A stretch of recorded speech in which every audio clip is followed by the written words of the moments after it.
Hello my dear students, once again welcome back to my channel. आज की इस video में मैं बात करने वाली हूँ पेंशन के बारे में। पेंशन की ट्रीटमेंट इनकम टैक्स में क्या होती है as per section 17 sub section 1 clause 2। Pension basically एक रिटायरमेंट बेनिफिट स्कीम का पार्ट है। ये इसलिए दी जाती है, it is a sort of reward for the past services of the employer employee को रिवॉर्ड की तरह उसकी सर्विसेज जो उसने इतने सालों रेंडर करी है ऑर्गेनाइजेशन को, उसके रिवॉर्ड के रूप में वो उसे पेंशन देता है। Usually pension periodically monthly basis पे दी जाती है। हर महीने पेंशन का पैसा बैंक में आता है। This is the normal situation. But कुछ ऐसा हो सकता है, कुछ ऐसे एम्प्लॉयज़ हो सकते हैं जो कि अपनी एम्प्लॉय को अलाउ करें कि आप अपनी पेंशन का कुछ हिस्सा फॉरगो कर दें। You forgo a portion of the pension और उसके बदले में अभी हमसे मोटा लमसम अमाउंट अभी के अभी रिसीव कर लें by surrendering the portion of the pension. तो बेसिकली दो ऑप्शन है एम्प्लॉय के पास, या तो वो नॉर्मली चले, वो मंथली बेसिस पे पेंशन लेता रहे, या वो पेंशन का कुछ हिस्सा लेना बंद कर दे और जो हिस्सा वो लेना बंद कर देगा, जो फॉरगो कर रहा है, उसके बदले में वो एक लमसम अमाउंट एम्प्लॉयर से इमीडिएटली अभी ले ले। Certain employers allow the employee to forgo a portion of the pension and receive lump sum payment lump sum amount by surrendering the portion of the pension. इस प्रोसेस को क्या कहते हैं? This process is known as commutation of pension. उसने अपनी pension commute करवा ली है। Suppose उसकी पेंशन पर मंथ 30,000 बनती है, उसने अपने एम्प्लॉयर से कहा है मैं 16,000 पर मंथ नहीं लूँगा, मुझे 14,000 पर मंथ ही दे दिया करना, बट वो जो 16,000 पर मंथ में जो नहीं लूँगा उसके बदले में मुझे अभी लमसम में पैसा दिया जाए। This is known as commutation of pension. Pension, हम एक इम्पॉर्टेंट चीज़ के बारे में ध्यान देना चाहते हैं। पेंशन जब एक एम्प्लॉय को खुद मिलती है, जब वो उसे फ्यूचर में खुद मिलती रहेगी हर महीने, then it is taxable under the head salaries. Income under the head salaries के अंडर कवर होगी ऐसी income.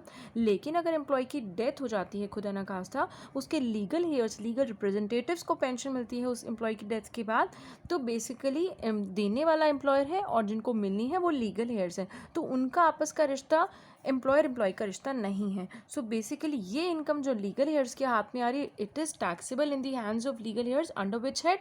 Under the head income from other sources. ये कोई उनकी सैलरी थोड़ी ना है। तो एम्प्लॉय को मिले तो उसके लिए सैलरी इनकम है, लेकिन एम्प्लॉय की डेथ के बाद लीगल हेयर्स को मिले तो वो उनके लिए इनकम फ्रॉम अदर सोर्सेज की इनकम है। आइए हम बात करते हैं कि what is exactly the treatment.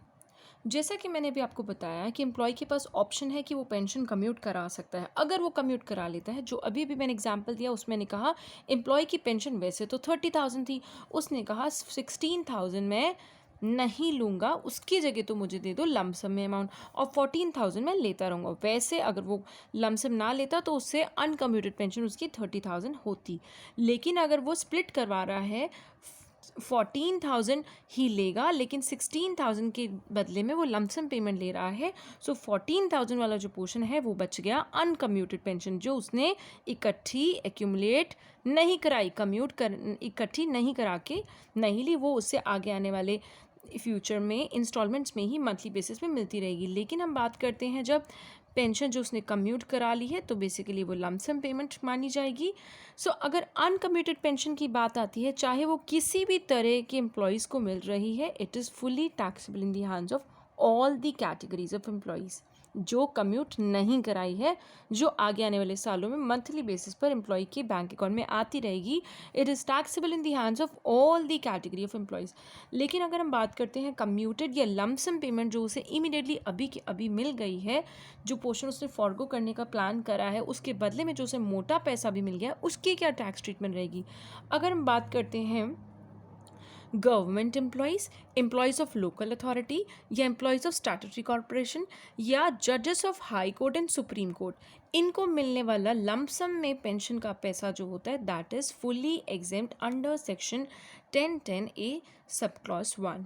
लेकिन गवर्नमेंट एम्प्लॉयज़ को छोड़कर, employees of local authority, statutory corporation और हाई कोर्ट और सुप्रीम कोर्ट के जजेस को छोड़कर अगर कोई और एम्प्लॉयज़ हैं तो उनके लिए क्या ट्रीटमेंट होती है? बात आती है क्या एम्प्लॉय को ग्रेच्युटी भी मिलती है। इस एम्प्लॉय को हमें चेक करना पड़ेगा। जैसे ही हमें क्वेश्चन में पेंशन दिखता है तो मुझे सबसे पहले चेक करना है उसने कितनी पेंशन कम्यूट कराई है। फिर चेक करना है क्या वो इनमें से कोई कैटेगरी ऑफ एम्प्लॉयज़ तो नहीं है, और अगर वो अदर एम्प्लॉय की कैटेगरी में फॉल करता है देन मेरी आईज ढूंढेंगे क्वेश्चन में क्या उसे ग्रेच्युटी भी मिलता है या नहीं मिलता है, क्योंकि दोनों का ट्रीटमेंट अलग अलग है। अगर उसे ग्रेच्युटी का पैसा भी मिलता है तो exemption will be equal to 1/3 of the pension which he is normally entitled to receive. हमारी एग्जेम्पशन बराबर होगी 1/3 ऑफ द टोटल पेंशन की। टोटल पेंशन उसकी ज़िंदगी भर में हम लाइफ एक्सपेक्टेंसी इंडेक्स के हिसाब से एक इंसान की अनुमान लगा सकते हैं कि वो कितना जिएगा। तो हम उसकी टोटल पेंशन जो हम अनुमान लगा रहे हैं कि उसे ज़िंदगी भर इतनी pension as per the rules of organisation मिलनी है, उसका 1/3 एग्जेम्प्ट होगा अगर उसे ग्रेच्युटी भी मिलती है। और कौन सी पेंशन का? पूरी टोटल 100% पेंशन का। तो पहले मुझे 100% पेंशन निकालनी भी पड़ेगी।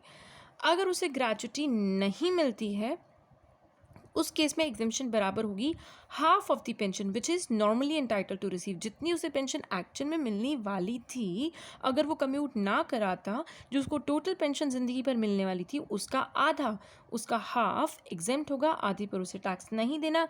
बचा हुआ आधा आपकी ग्रॉस सैलरी की कैलकुलेशन में यूज़ किया जाएगा क्योंकि वो टैक्सेबल पोर्शन है। बात करते हैं यूएनओ के एम्प्लॉयज़ की। जो पेंशन यूएनओ के एम्प्लॉयज़ को मिलती है that is not at all taxable. Now will do a question to understand ये ग्रेच्युटी जिसको मिलती है उसकी एग्जेम्पशन कैसे निकाली जाती है और जिसको ग्रेच्युटी नहीं मिलती। Now you will see the treatment with me. So I have taken up a question. Mr. A retired on 15th April 2020 from B Company Limited. He was entitled to a pension of 8,000 per month. उसको 8,000 per month pension मिलने वाली थी। Retirement की date पर at the time of retirement he got 75% of the pension commuted, और commute कराने के बाद he received ₹2,40,000 as commuted pension. Commute the this is not commute, it is compute taxable portion of commuted pension if। आप बताइए pension, commuted pension का कितना हिस्सा taxable होगा अगर उसे ग्रेच्युटी भी मिलती है और अगर उसे ग्रेच्युटी नहीं मिलती। तो हम बात करते हैं फर्स्ट केस की कि अगर उसे ग्रेच्युटी भी मिलती है तो मैं बात कर रही हूँ 75% पेंशन उसने कम्यूट कराकर कितना रिसीव किया? 2,40,000। तो उसकी कुल पेंशन का 75% हिस्सा 2,40,000 के बराबर था। The 75% of his total pension was equivalent to 2,40,000। अगर उसकी 75% पेंशन 2,40,000 थी, so what was the total pension? आप इसे टोटल पेंशन भी बोल सकते हैं या आप इसे ये भी बोल सकते हैं the pension which he is normally entitled to receive, the pension which he is normally entitled to receive, ये कितनी होगी? It will be equivalent to 2,40,000 का हम 75% का रिवर्स कर देंगे 100/75। इससे मुझे ये पता चल जाएगा कि टोटल पेंशन कितनी थी, equal to 3,20,000. Now the exemption will be equivalent to, since उसे ग्रेच्युटी भी मिलती है सो उसको एग्जेम्पशन जो पेंशन में से मिलेगी वो होगी 1/3 ऑफ 3,20,000, मतलब कि उसे 1,06,667 की एग्जेम्पशन मिलेगी। सो the taxable amount will B, कितना अमाउंट होगा? अगर उसे टोटल पेंशन 2,40,000 मिली है और उसमें से 1,66,67 रुपये की छूट मिली है, so the taxable amount will be 1,33,333। Now let's talk about the B part. जब उसे ग्रेच्युटी नहीं मिली है देन इसी टोटल कम्यूटेड वैल्यू का, टोटल पेंशन का half will be exempted. Exemption will be equivalent to half of 3,20,000, मतलब कि 1,60,000। तो अगर उसे टोटल पेंशन 2,40,000 मिली है सो taxable portion of pension will be 2,40,000 minus 1,60,000 equivalent to 80,000. So 80,000 2,40,000 का वो हिस्सा होगा that will be taxable portion. That is over for this video. Now in my next video I'll be doing a very important unsolved question of Girish Ahuja जी की जो book हमारी university में prescribe की जाती है उसका मैं एक अनसॉल्व क्वेश्चन करूँगी and that will be very very important. It will not take care just of the pension but also many other aspect of this chapter. So do watch on my next video in which you'll be seeing how to do a bigger question on pension. Thanks for watching. Stay connected. Bye bye.